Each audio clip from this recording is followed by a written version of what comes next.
अस्सलाम वालेकुम गाइस, हमें मौजूद चाइना यांगलिंग में और आज हम आपको लाए हैं कैक्टस की एक वैरायटी जो कि हम ड्रैगन फ्रूट जिसे कहते हैं, उसका एक फार्म कंट्रोल्ड इन्वायरमेंट में ये कैसे ग्रो हो रहा है वो दिखाने लाए हैं। तो आज का व्लॉग इंटरेस्टिंग होने वाला है। हमारे साथ एक्सपर्ट्स भी हैं और चलते हैं, आज सारी इन्फॉर्मेशन आपको बताते हैं। जी, आज हम आए हुए हैं यांगलिंग चिंगपीताया ड्रैगन फ्रूट बेस पे।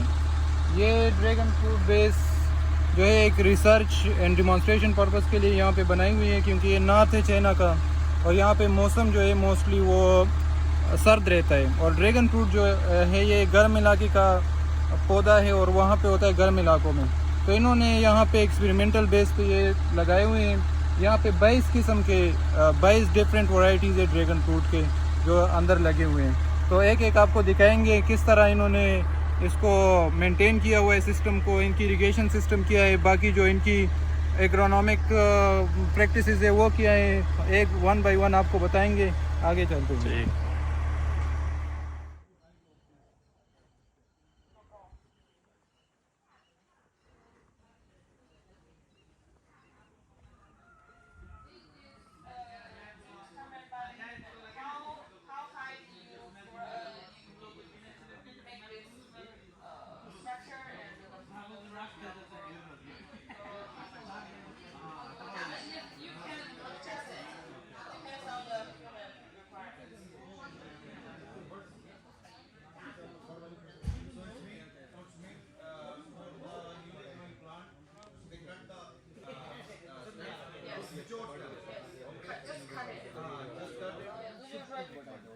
यार तुम लगा रहा काम से 找一个就是土地准备好，然后才种植。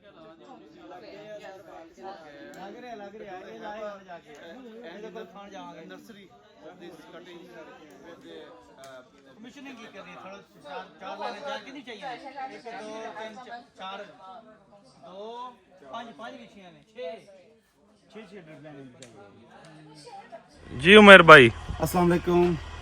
तो आप हमें बताएंगे आज जो है इनके हॉर्टिकल्चरिस्ट पर्सपेक्टिव से और जो है ना एग्रोनॉमिक पर्सपेक्टिव से।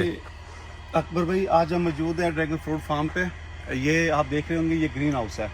अब ग्रीन हाउस बनाने का मकसद क्या है? मकसद ये है कि क्योंकि ये जो प्लांट है, ये समर प्लांट है, इसको टेम्परेचर एक ऑप्टिमम टेम्परेचर चाहिए। इसका जो ऑप्टिमम टेम्परेचर वो होता है 25 to 35, ठीक है। अगर इससे ज़्यादा जाएगा और अगर 10 डिग्री सेंटीग्रेड से नीचे आएगा तो इसकी ग्रोथ अफेक्ट होगी। जब ग्रोथ अफेक्ट होगी तो इसकी फ्लावरिंग भी अफेक्ट होगी, इस पर नंबर ऑफ फ्रूट्स भी कम लगेंगे और इसकी जो ग्रोथ है, डेवलपमेंट है, वो भी कम होगी, ठीक है।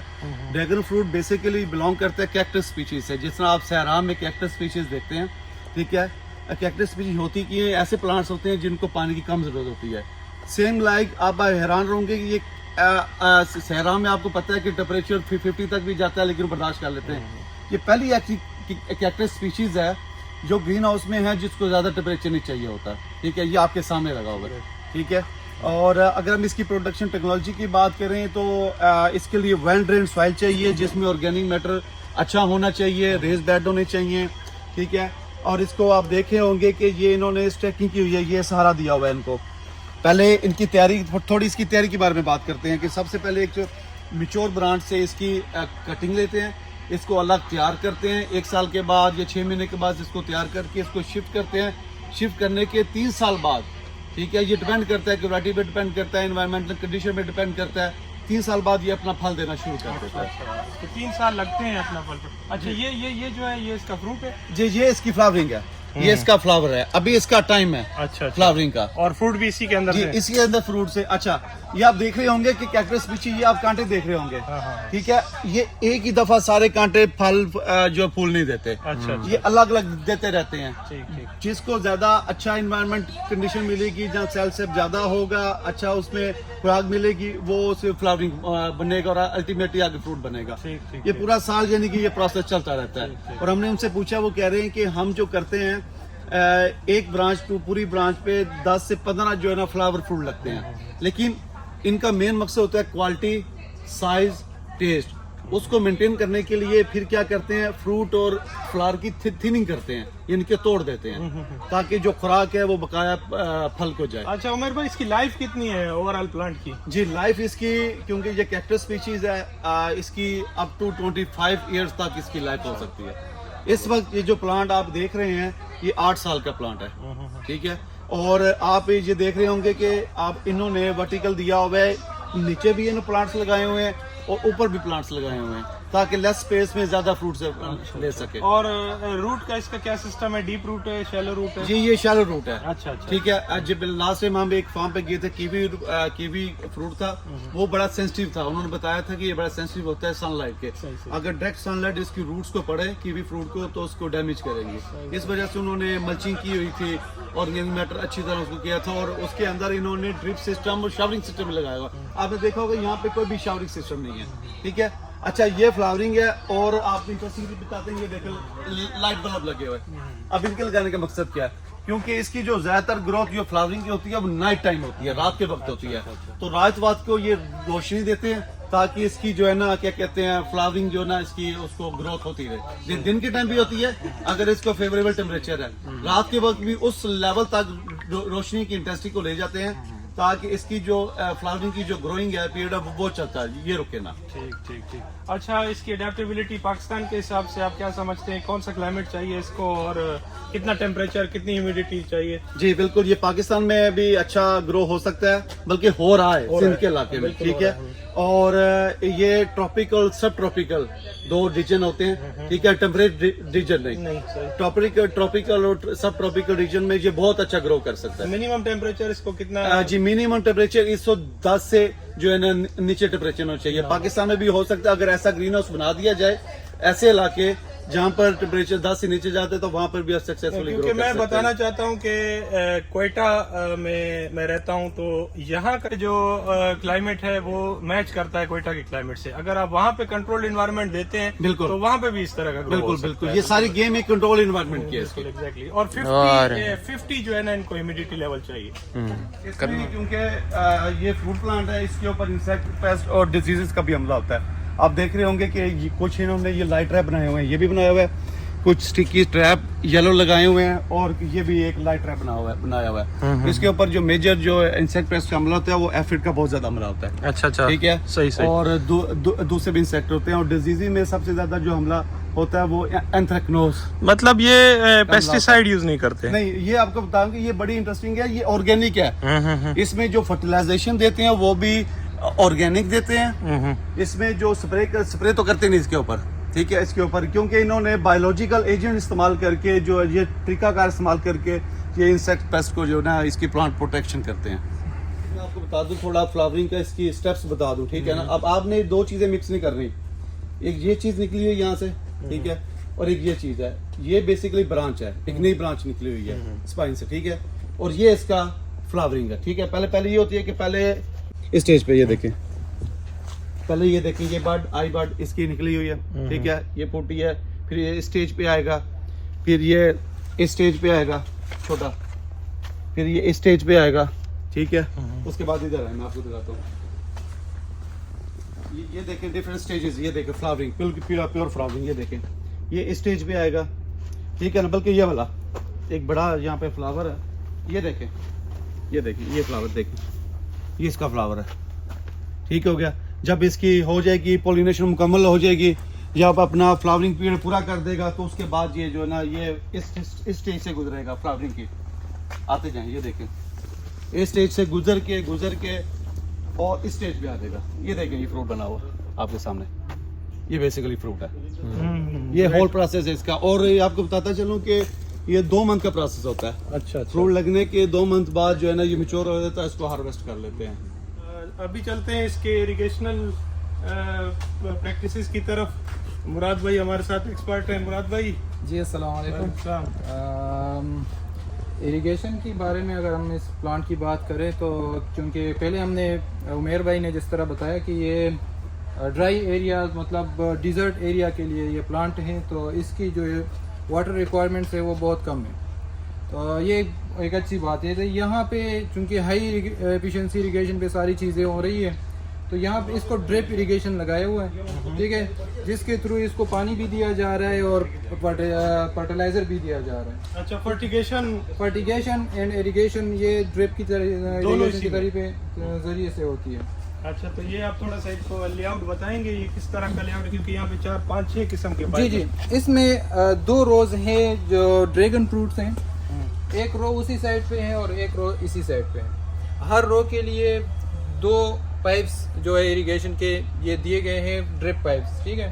फिर जब इनको फ्लावरिंग की टाइम में पानी की ज़रा सी ज़्यादा ज़रूरत होती है तो फिर ये तीसरा पाइप लगाया गया है और इसको भी अपग्रेड करते हैं उसी टाइम में, ठीक है। 3-3 पाइप जो है हर रो के लिए। और फर्टिलाइजर्स कौन से मिक्स किए जाते हैं पानी में?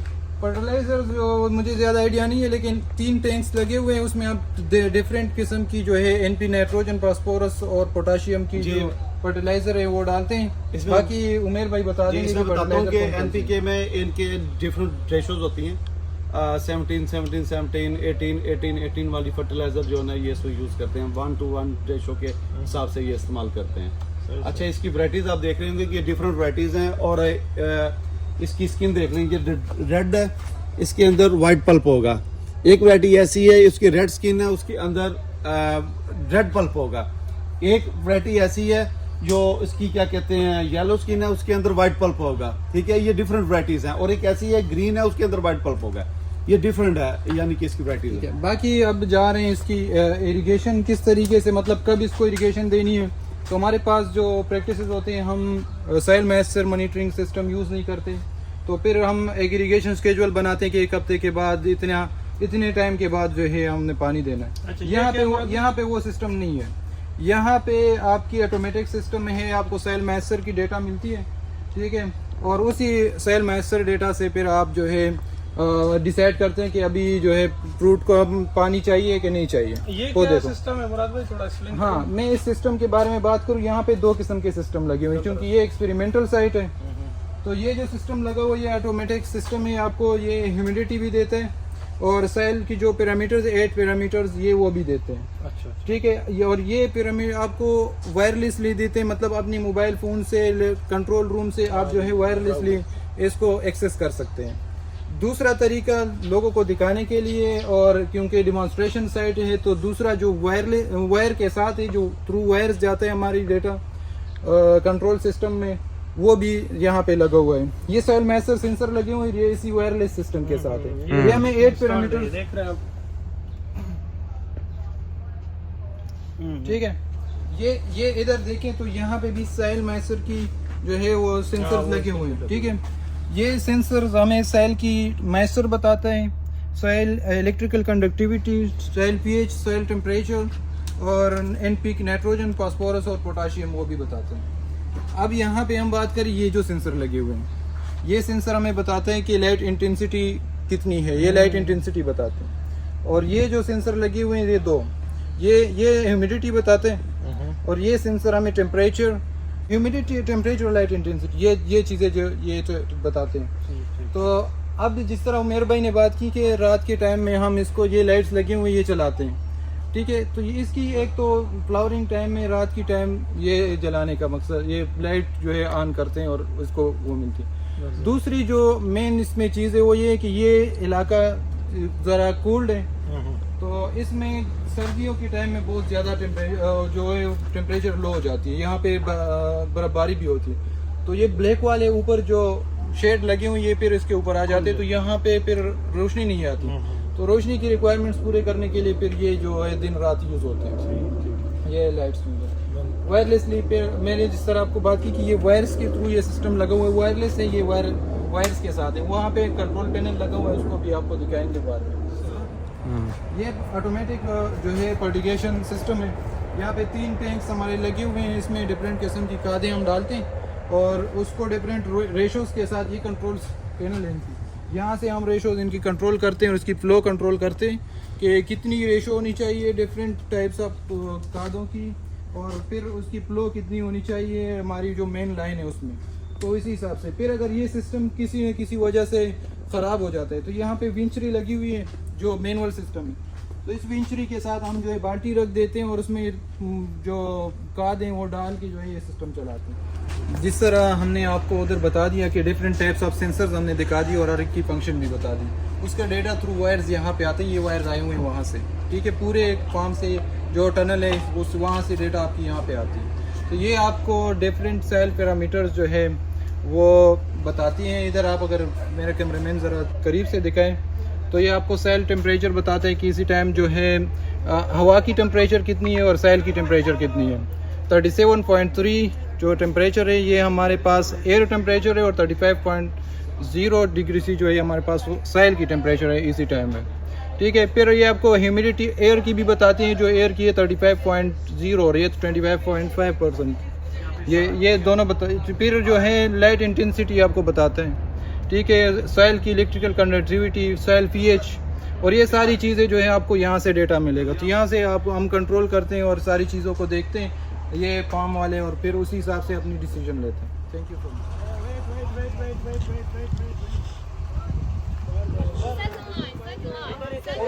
चले जाए चले जाए।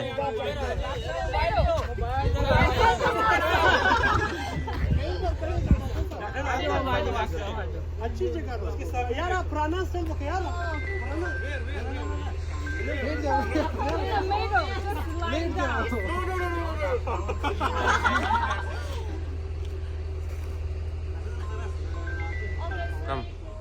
तो ये था आज का हमारा व्लॉग। काफ़ी इंफॉर्मेटिव था। हमारे साथ एक्सपर्ट्स भी थे, दोनों हॉर्टिकल्चर के भी और इरिगेशन के भी। उम्मीद है आपको नॉलेज में इजाफा हुआ होगा और इंटरेस्टिंग लगा होगा। इसी तरीके के व्लॉग्स के साथ आगे हाजिर होंगे आपकी खिदमत में। तब तक के लिए हमें यहाँ से यांगलिंग चाइना से दीजिए इजाज़त। मिलते हैं नेक्स्ट व्लॉग में। अल्लाह हाफिज़।